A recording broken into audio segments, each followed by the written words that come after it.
Hello, everybody, and thank you for joining us for today's International Career Series on global freight and shipping. The International Career Series is designed to help you explore different international career paths, whether you're graduating, entering the job market, looking for a change, or just curious. You'll soon hear from an individual who can share their work in an international field, offering insight into their own educational background, career paths, intricacies of the field, and recommendations for your own search. My name is Natalie Friend. I'm the Education Outreach Coordinator Vista with the IRC. For those unfamiliar, the International Relations Council, or IRC, is a nonpartisan, apolitical organization that provides a platform for greater understanding of international topics and how they intersect with our Kansas City community. We will be recording today's event and broadcasting it live on Facebook, so if you'd like to review this conversation at a later date or share it with someone you think might enjoy it, feel free to visit our YouTube or Facebook pages. Today, we're very pleased to be joined by Michelle Arthington. Our world is connected in a variety of unique and fascinating ways. Perhaps the most consistent connection we have with those across the globe is through the shipping and transportation of goods. As a brokerage sales support manager at UPS Supply Chain Solutions, Michelle assists salespeople with brokerage training and account implementation, while also working with customers on their brokerage needs, including import compliance, China and the EU 301 duty mitigation, duty drawback, foreign trade zones, and free trade agreements. Michelle will detail the work she does while discussing what inspired her to become involved in the field and provide guidance for any of us who might want to follow down a similar path. It is safe to say that Michelle has fully engaged in the international experience, and we thank you so much, Michelle, for giving us some of your time today. For the most enjoyable event, feel free to post your questions through the chat feature at the bottom of the screen throughout the program, and we will do our best to get to as many of them as possible during our Q&A period at the end. You are also welcome to unmute your mic or turn your camera on if you'd like to engage in a more personal manner.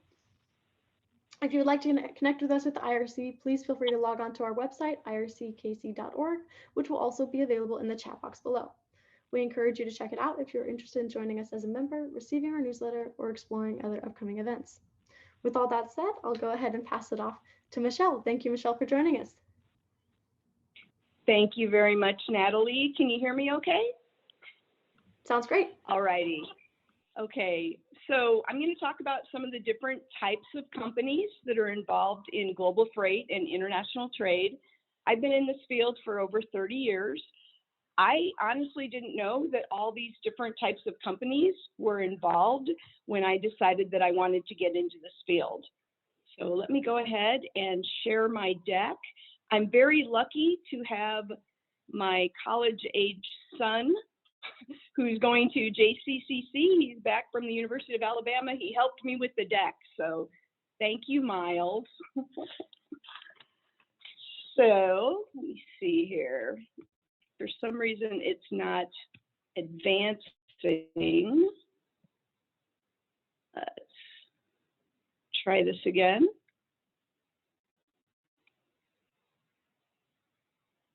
Share.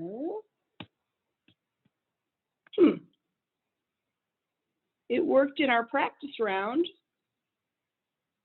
All right, let's see here.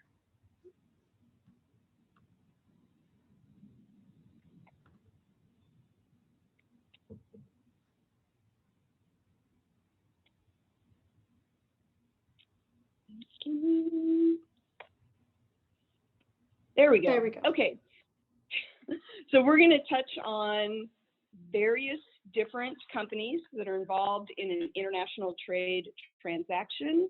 So jobs in the private sector, jobs in the government sector. We're going to talk about what customs brokers do as well.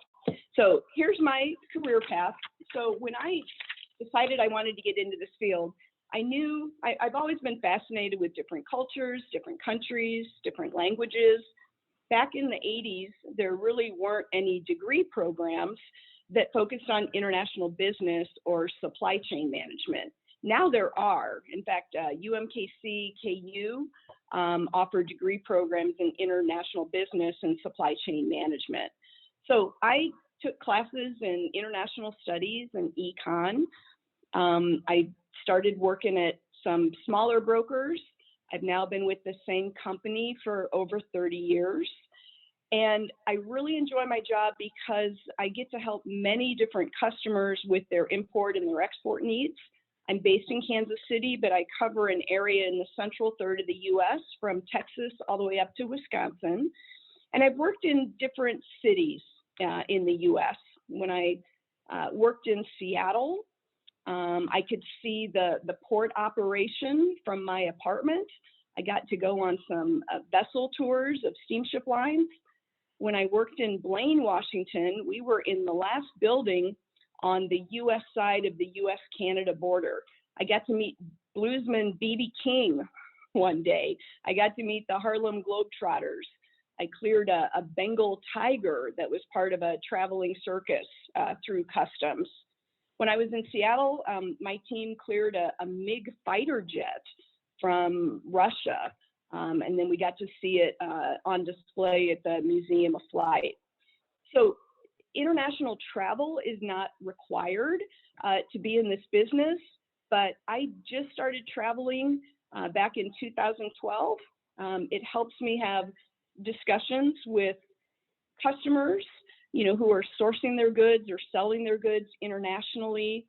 My son and I have been to over 20 different countries now. We just booked spring break in Dubai. And side note, UPS is the official transportation logistics provider of Expo 2020, which was postponed from last year, but it's going to be held in Dubai later this year. So let's jump in, talk more about how international global freight came to be. And a lot of this had to do with the shipping container. So every year, more than 11 million shipping containers arrive at US seaports, and then another 14 million arrive by truck or rail through our land borders with Canada and Mexico. The shipping container was invented back in the 50s by a gentleman named Malcolm McLean. He owned the largest trucking company in the US, and he was tired of watching all these different sized shapes of crates being unloaded off of vessels. And he thought there's got to be a better way. So he invented a 10-foot long container made of corrugated steel.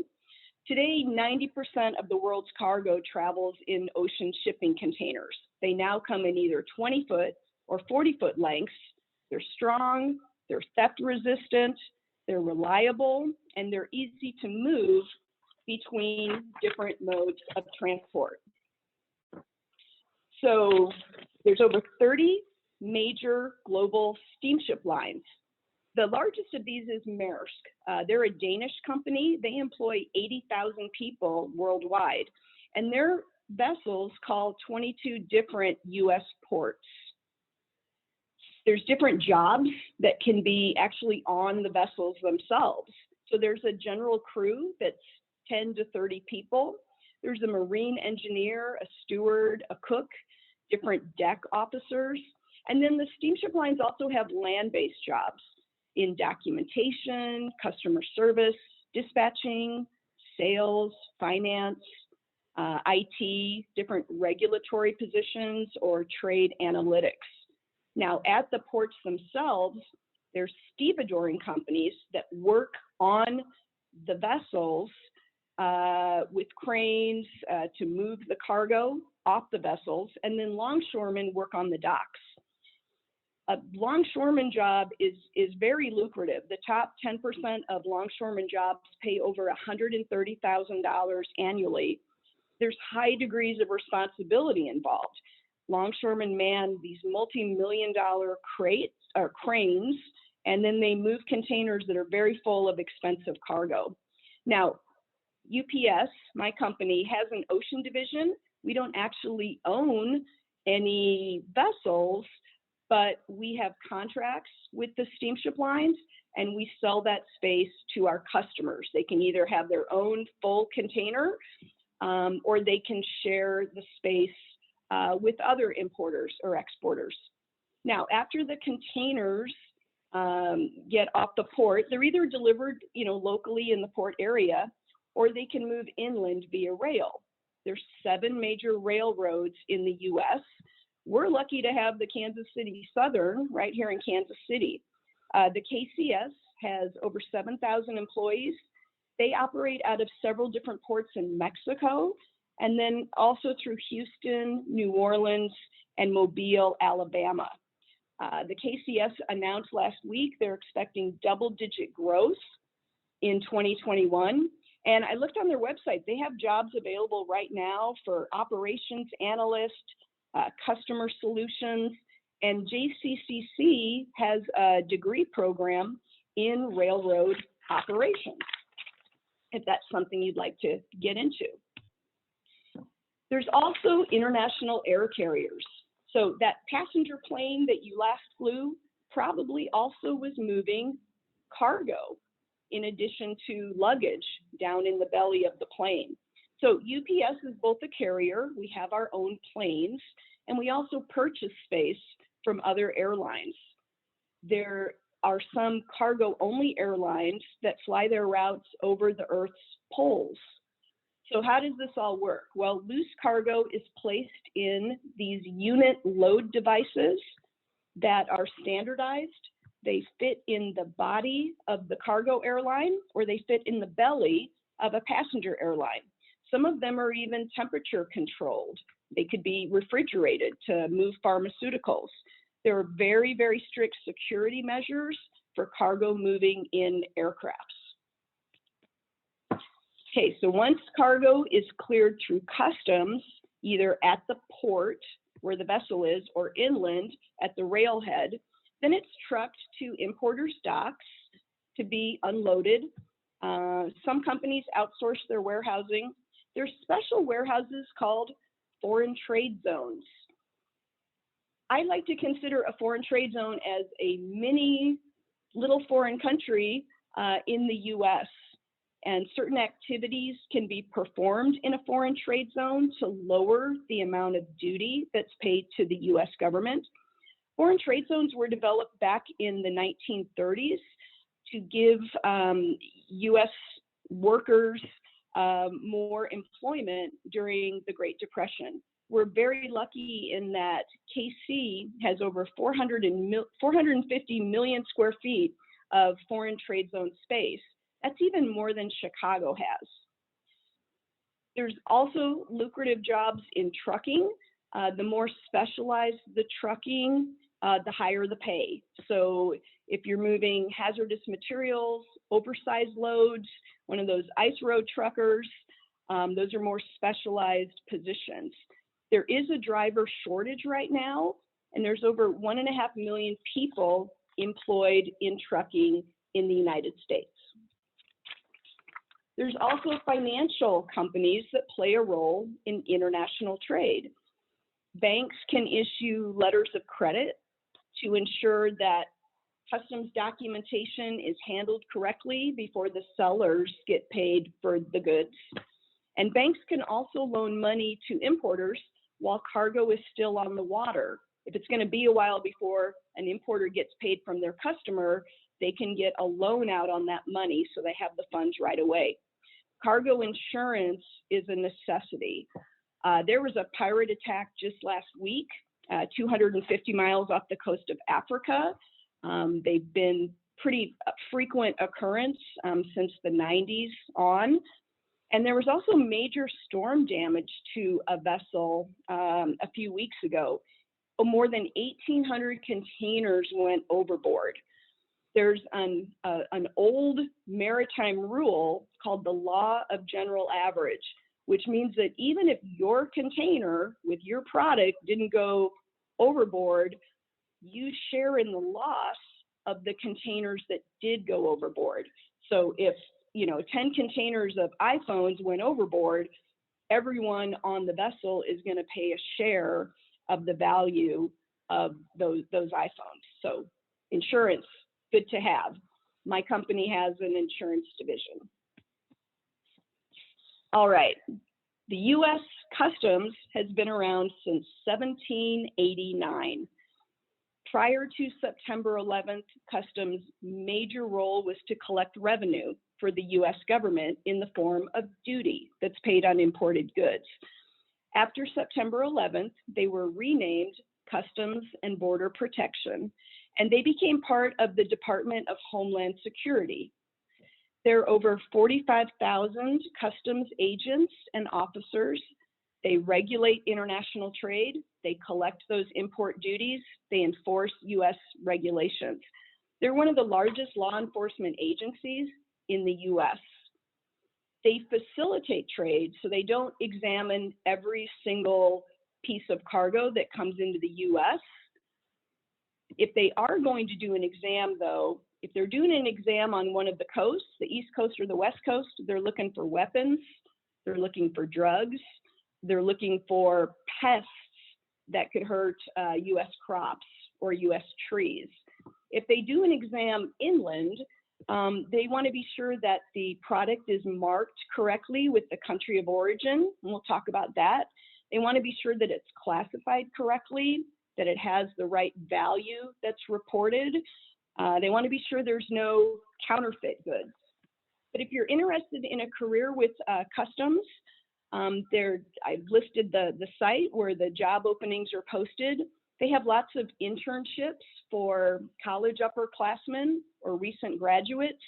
1/3 of customs employees have prior military experience. There's even international postings. So various airports around the world, you can get pre-cleared through customs if you're personally traveling, before you come back to the U.S. So here we go, customs brokers. What do? We represent importers. We file entry documentation with customs. We have to have a power of attorney on file to transact business on an importer's behalf. So we help pick the right classification commodity code. We help importers be compliant with all the different regulations, and then we remit funds to customs on an importer's behalf. There's less than 15,000 licensed customs brokers in the United States. 270 of them work for my company.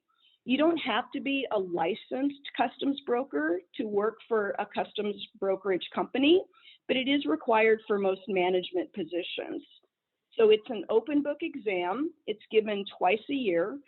You can find some old sample exams on the customs website. You have to score 75 or more. You have to be at least 21, a U.S. citizen, and have good moral character. So after you pass the test, there's a background check, there's fingerprints, there's a credit check. And even though it's open book, it does require a lot of studying. So there's classes you can take to study for the broker's license. There was 1 year where there was only a 2% pass rate, but you can take it more than once. Like I said, it's offered twice a year. So let's get into the kind of nitty-gritty of what brokers do. There are articles that are absolutely prohibited from being imported into the U.S. You can't bring in anything made of dog or cat fur. You can't bring in drug paraphernalia. Even though it's legal in certain states, at a federal level, drug paraphernalia, not allowed to be imported. You can bring in absinthe, the drink, unless there's a picture on the label showing hallucinogenic effects, and then it is prohibited. You can't bring in ivory unless it's considered antique and more than 100 years old. And remember a couple of years ago when there were exploding hoverboards? Those are prohibited unless they have actual Underwriters Laboratories UL certification. And here's my trivia question. So switchblades are prohibited, and switchblades are knives that you just push a button and the blade pops out. They're prohibited, but there's one certain group of people that is allowed to import switchblades. Any guesses?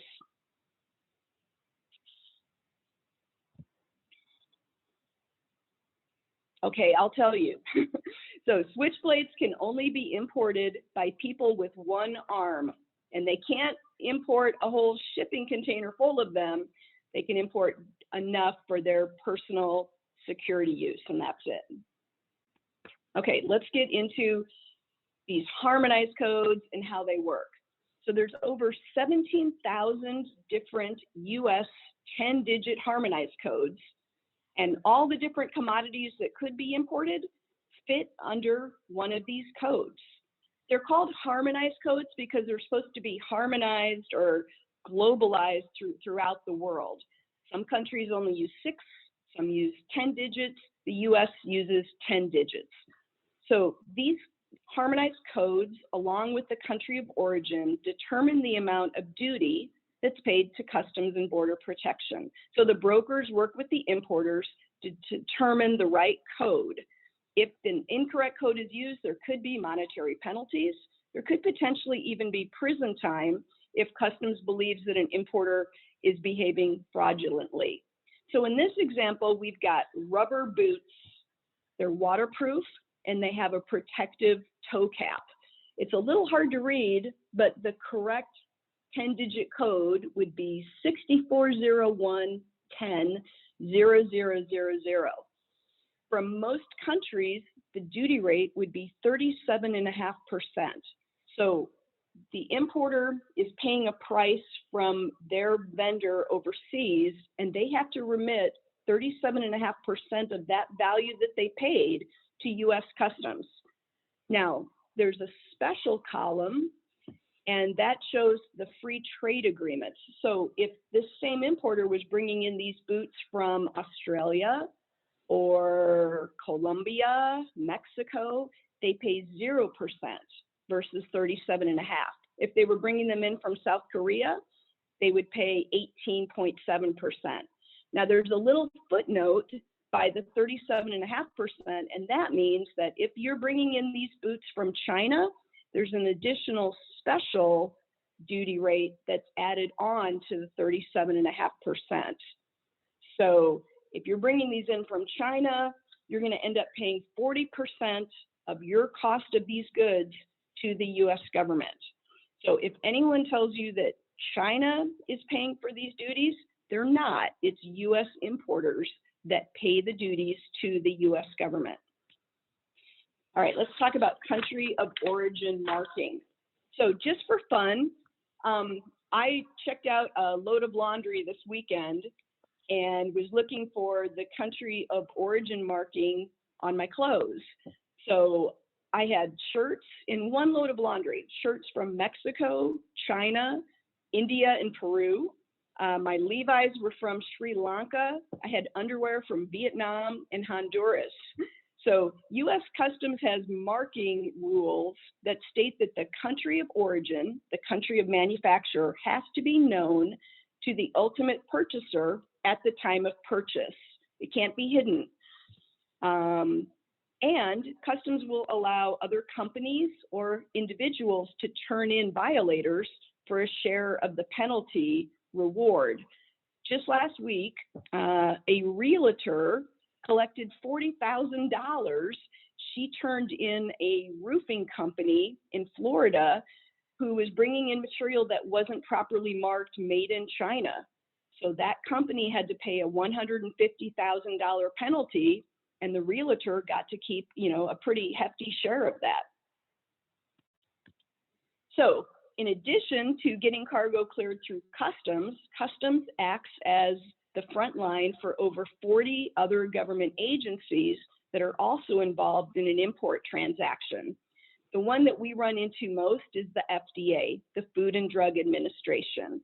They regulate human food, animal food, medical devices like the surgical masks, anything that emits radiation like a photocopier, just about everything in your kitchen, cosmetics, even sunglasses. There's a special drop ball test where a steel ball is dropped on the lens of the sunglasses to make sure that they're impact resistant. We also have the Fish and Wildlife Service. They get involved with non-domesticated animal goods, so like your snakeskin boots or a shark skin wallet. The USDA, US Department of Agriculture, wants to be sure that wood is not illegally harvested. So wood in things like musical instruments or furniture.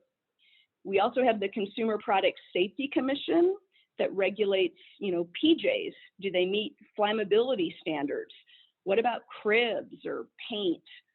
And then the EPA, the Environmental Protection Agency, is involved in any imports of chemicals, engines, and pesticide devices.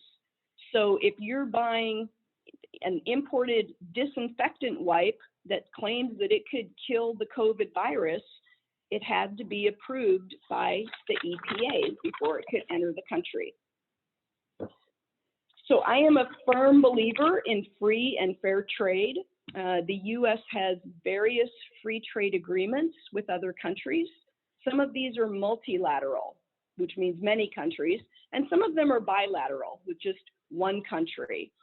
So one of the biggest free trade agreements is called GSP, Generalized System of Preferences. It's for less developed countries like Thailand and Indonesia. Unfortunately, GSP expired at the end of last year. We're waiting for Congress to renew it. And this happens every few years. Actually, back in 2010, one particular senator blocked the GSP program renewal for a year and a half. And he was doing this to protect a sleeping bag manufacturer in his home state. Well, that senator was Jeff Sessions of Alabama.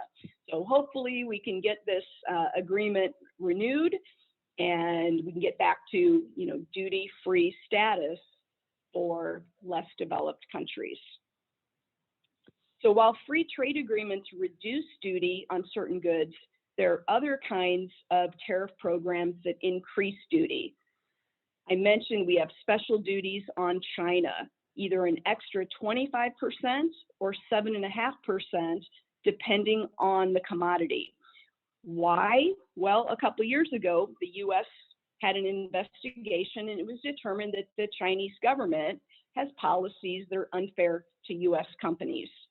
So we have special duties just on country of origin Chinese goods. We also have certain EU products that have special duties. And this is the result of just a long-running dispute between, it's called Airbus and Boeing, and the EU and the US are saying that, the governments are subsidizing Airbus and Boeing. So if you like French brandy or you like Italian cheese, the price has gone up, and it's because of a trade dispute. There's also extra tariffs on steel and aluminum products, ostensibly for national security reasons. And then there's some other products I've got on here that are subject to anti-dumping duty. And this is when the US government has deemed that certain products are dumped into the US, sold at a very low value, that hurts US industry. So Chinese wooden bedroom furniture is subjected to these anti-dumping duties. Same with Chinese petroleum wax candles, even Chinese cased wooden pencils. In fact, all these duties add up. So those pencils have duties of 125% of the importer's cost that have to be paid to US Customs. Other jobs in international trade, there's trade consultants. They can help companies set up a duty drawback program. And this is when product is imported, manufactured into something else that's exported.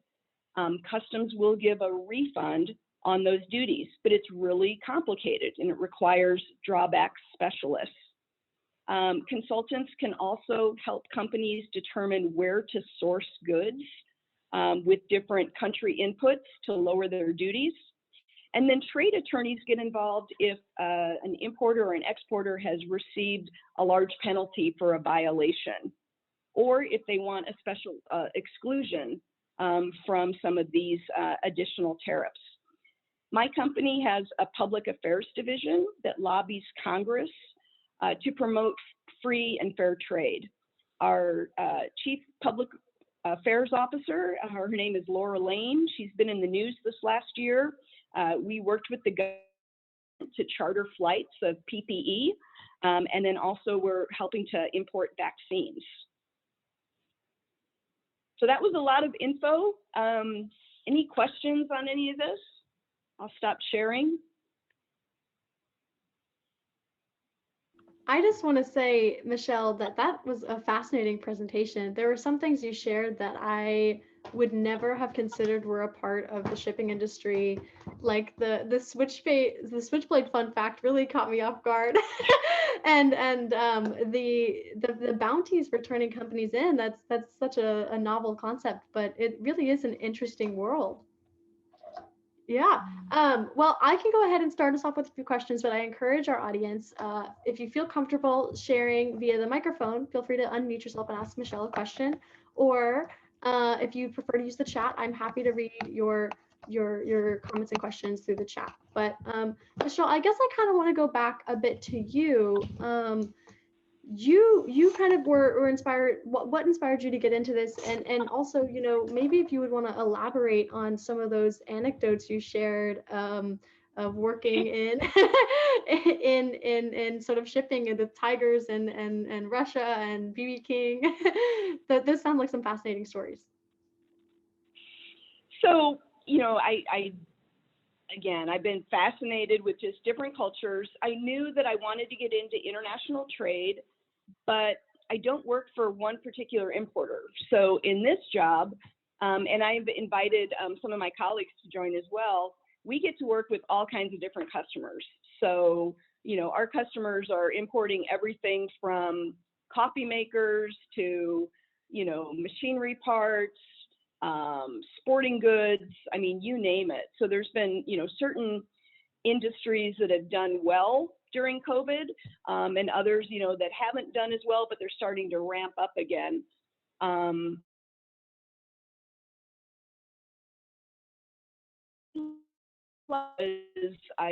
can dig into the regulations. I like that. It's not, there's a lot of gray area. So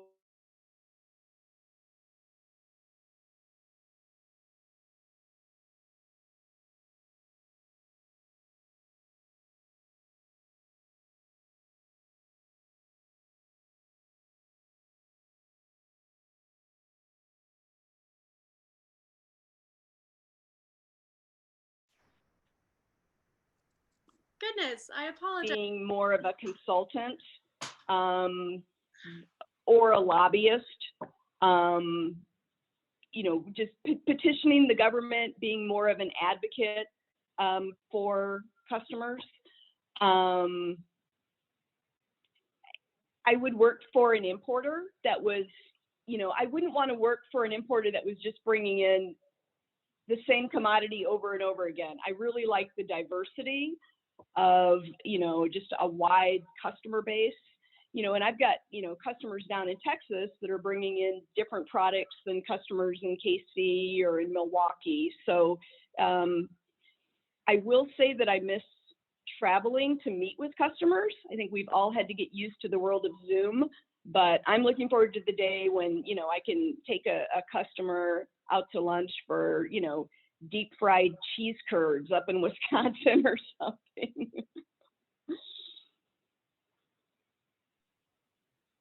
And Brady, what do you do now? What do I do now? Yeah. Well, I currently am a fundraising consultant with a firm, so something totally outside of this. Okay. I have to ask real quick, I also love traveling, as I'm sure everyone else on this call does too. What have been your favorite locations to visit?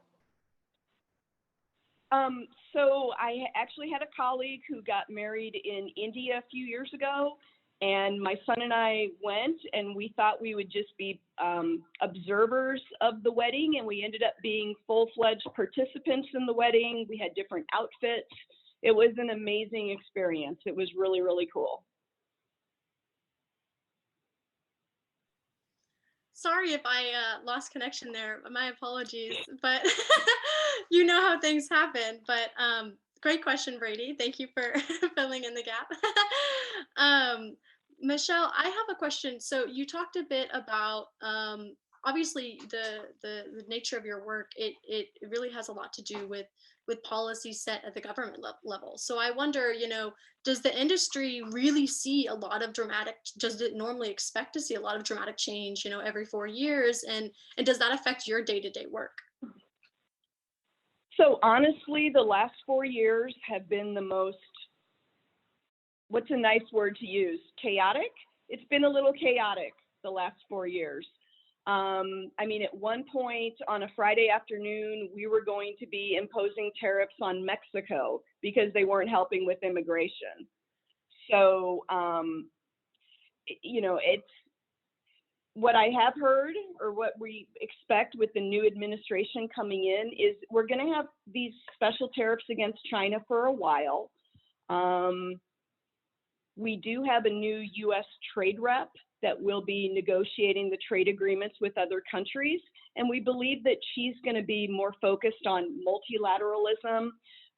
We're probably not going to use trade as a cudgel the way that it was used in the last 4 years. So yeah, these the tariffs on the different Chinese products, they came through in different waves. And then various products were excluded from them. And it's really made being a customs broker extremely complicated the last 4 years. I learned a lot about importing different kinds of PPE during the pandemic. And that was kind of a trial by fire. We had to learn right away. I had a customer who was who was basically chartering an aircraft to bring in masks to help out their state. So, you know, definitely the last year and the last 4 years have been very different. We're in a situation right now where so many companies either closed up entirely during the pandemic or had a hard time sourcing. Now that things are starting to open up a little bit more in trade, I think we have almost 50 ocean vessels that are anchored off the port of LA Long Beach that can't get their goods unloaded. So there's all this pent up demand. Vendors in Asia are trying to get their product out before Chinese New Year starts in a few weeks. So it's just been a really, really chaotic time. Prices of those shipping containers are at the highest levels we've ever seen right now because of all the demand. So I've got Kathy and Crystal on here who are dealing, you know, direct with customers also and selling our products. And would you two agree that it's been pretty chaotic?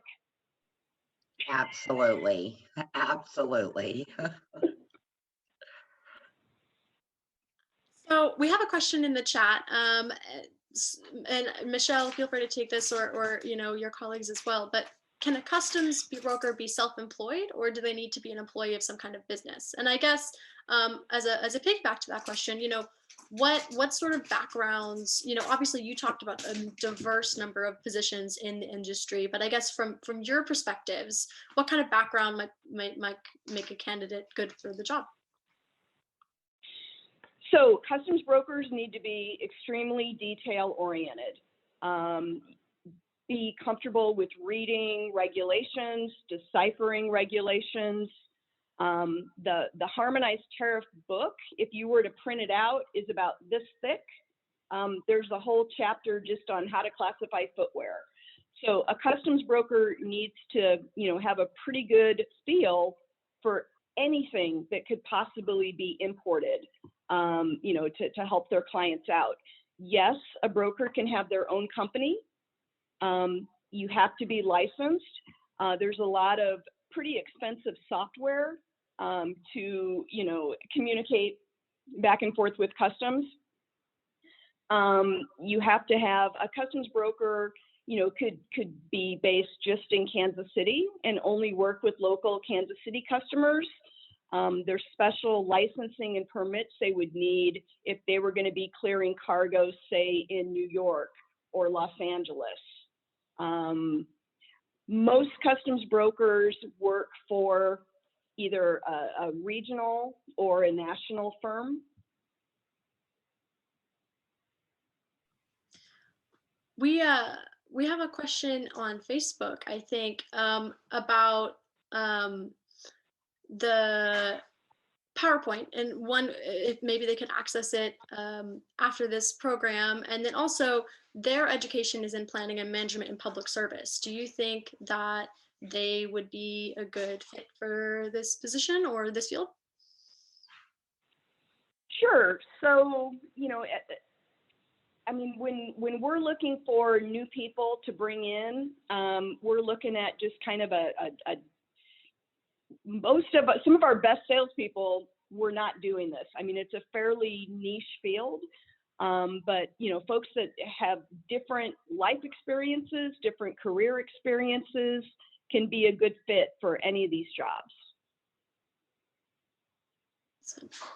You mentioned earlier there's a big exam, right, that you have to study for. And, I'm familiar with exams like the GRE or the MCAT or, that kind of thing. What would you say? I mean, would you say it's something you need to dedicate a lot of time to study for? How did you go about that? And do they, if you fail it once, are they going to remember? Kind of, could you talk a bit about that process? So, it's almost like the driver's license test. You can keep taking it until you get it right. So it's half a day, it's 4.5 hours, it's open book, but you have to know where everything is. So if you do an online study class or you get together with a study group, it's all about how to take the test and where to find the things. So Customs does repeat the questions from past years. I remember I had a really hard time wrapping my brain around this concept of material assists that I'm not going to talk about, but it was a hard concept for me. I understand it now. And so I had to really, really focus on that. I would say a good rule of thumb is study for 3 months, an hour a day. And, it helps. I think it would be tricky. Folks have done it, but it would be tricky to just come in from outside the field, learn all these regulations, learn how to classify goods and take a test. So probably would help to spend maybe at least a year or two in the industry first. Thank you. We have a question. It's similar from Camila in the chat about where you get licensed and sort of, what you might need, is there a fee? And you mentioned earlier, like you can be independent. So could you talk a bit about that? Right. So I believe the fee is $200 for the test. There's a fingerprinting fee. They're held at each customs district, each customs port district. So unfortunately, Kansas City rolls to St. Louis. So you'd need to go to St. Louis to take the test twice a year. But Customs does, give all the information about the test on their website. It's held in either April or October.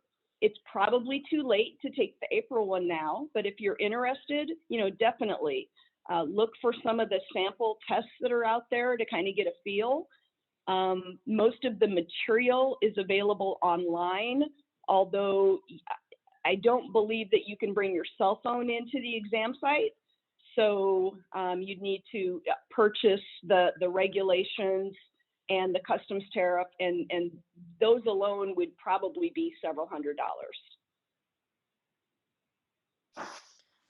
So it seems like, when you're working with your clients, you obviously probably work with a number of very diverse people. And maybe some of your colleagues might want to answer this as well as share their perspective, but how do you handle that? And, I imagine international shipping, you're probably working with time zones and maybe language barriers sometimes. How does that work? And, what skills have you developed to address those things? So we all need good communication skills. I mean, a lot of our job is done via email, via Zoom. We've got various operating systems that sometimes talk to each other and sometimes don't, different systems for quoting. And so you have to have some tech skills, but I would say communication is key.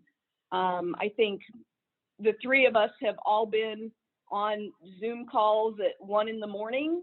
It doesn't happen all the time, but sometimes we have to, because, our customer is having a problem, in Germany or in China.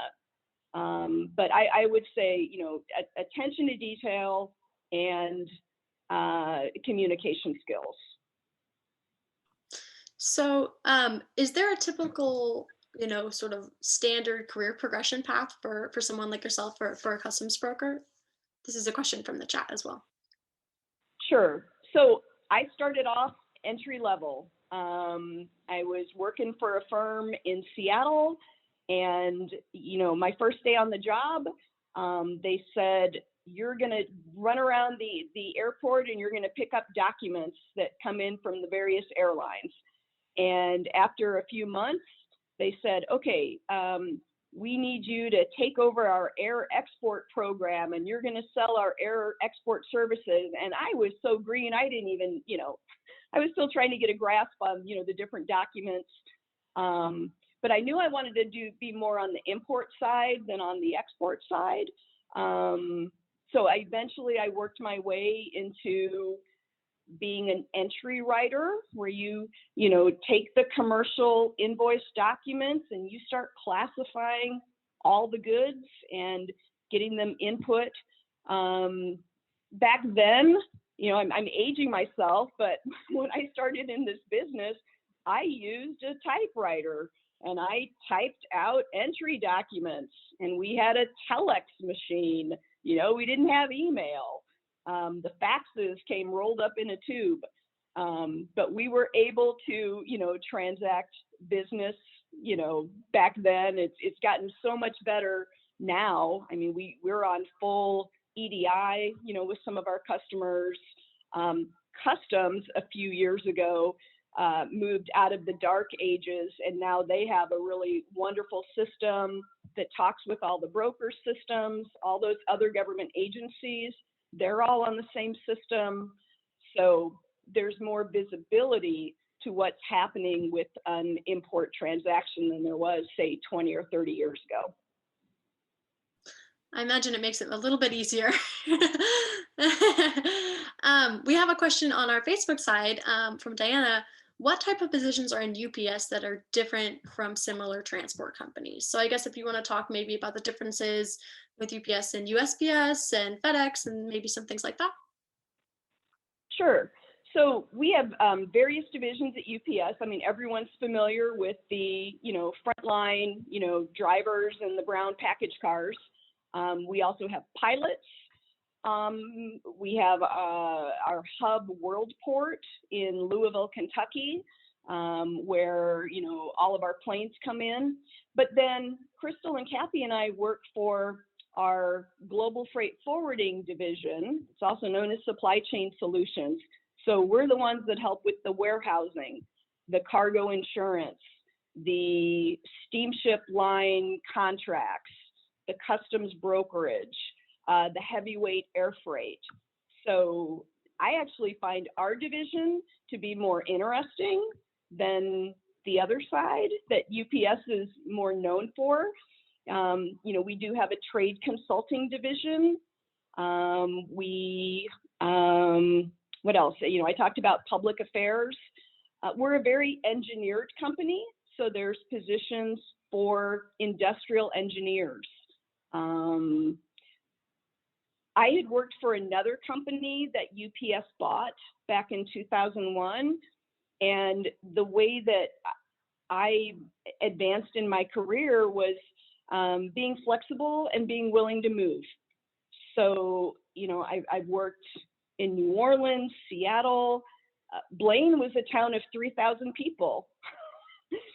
And I did that for 5 years. And then I moved to St. Louis. I've been in KC now since 2014. So there's trade happening all over the US. You don't have to, be in New Orleans, be in LA or Seattle. There's a lot of import export activity happening right in the KC area. I did some checking this morning. So the top exports for KC, crops, transportation equipment, computers and electronics, chemicals, and food. The top imports that are coming into Missouri: petroleum, medicines, which I was not aware of, beer, motors and engines. Crystal and Kathy, do we have any beer customers? I don't think we do. We'll have to start going after them. I don't, I think we may have some rules on importing that or whatever. But yeah, we do have a lot of craft beer, Boulevard Brewery, and some other companies. That's fascinating. You actually kind of touched on the question that I was going to ask you next, Michelle, which is it normal for you to have to move a lot, in your position, or is that something that is unique to brokerage, or kind of, is that something people should expect? Because I know some people really like the idea of traveling quite often and moving, and some people would rather stay in one place. So it's absolutely not required. I work with, most of my colleagues have, spent their entire careers in one place. It worked for me. And, every year we do, as part of our performance review, we check a box as to whether we're willing to relocate or not. So if you're willing to relocate, there's more potential opportunities that would become available, but it's personal preference. And I guess a follow-up question to that would be, since UPS is an international, obviously, organization, would there be opportunities for you to move abroad and do your position, or is it mostly based in the US? So others in my role have, I've got a colleague who actually went to the UK and helped with the Olympics several years ago. I think if I wanted to move to Dubai and help with Expo 2020, I could. I'm just going to vacation for a week and kind of feel it out. But yeah, definitely folks who want to work internationally. Now, there are rules about being a customs broker in other countries. So I think I could be a Canadian broker. Mexico, no, you had to have been born in Mexico. So every country has different requirements and regulations for their customs brokerage industry. That's so fascinating, and we're getting some really positive comments in the chat. I hope you'll get a chance to look at that. We're obviously sharing that we're lucky to have you in Kansas City, Michelle, and also that this has been a great overview. I guess as we get closer to closing, where would you direct our audience to if they were looking for more information about your field and how to get into it? What resources would you recommend? And then Kathleen and Crystal, feel free to pitch in as well. So I would say on the import side, cbp.gov. Go to the customs website, play around, all sorts of great information on there. Customs made the decision several years ago that they're going to pursue informed compliance, which means they're going to throw a bunch of information out there to let importers know how to bring in these goods compliantly. So there's a whole publication you can download on how to import brackets. If you want to spend 20 minutes reading about importing brackets, there's a document. So Customs has made a lot of really good information available on their website. Google different, steamship companies, jobs for customs brokers in KC, different colleges have, different career fields. JCCC, has classes. There's so much information out there that I did not have when I started before the internet. Absolutely. And I'll say to anyone watching this after the fact, I think Michelle mentioned a few other local places you might, like JCCC, study things and different openings that they were having. So definitely go back earlier in the presentation. As we get ready to close, Michelle, do you have any final comments to share about your field and why people should join it, or what they should keep in mind when they're trying to? Sure. If you're interested in something where you learn something new every day and you do get to experience different cultures and countries, kind of vicariously for the most part. If you like to communicate, if you like attention to detail, and you want an international career, global freight, customs brokerage, it's the way to go. Wonderful. Well, I just want to go ahead and close and thank you again for being here. I want to thank you, Michelle, and to your colleagues, Kathleen and Crystal, for donating some of your time and providing so much interesting information about your career history. We'd also like to thank everyone here for your continued support of the IRC.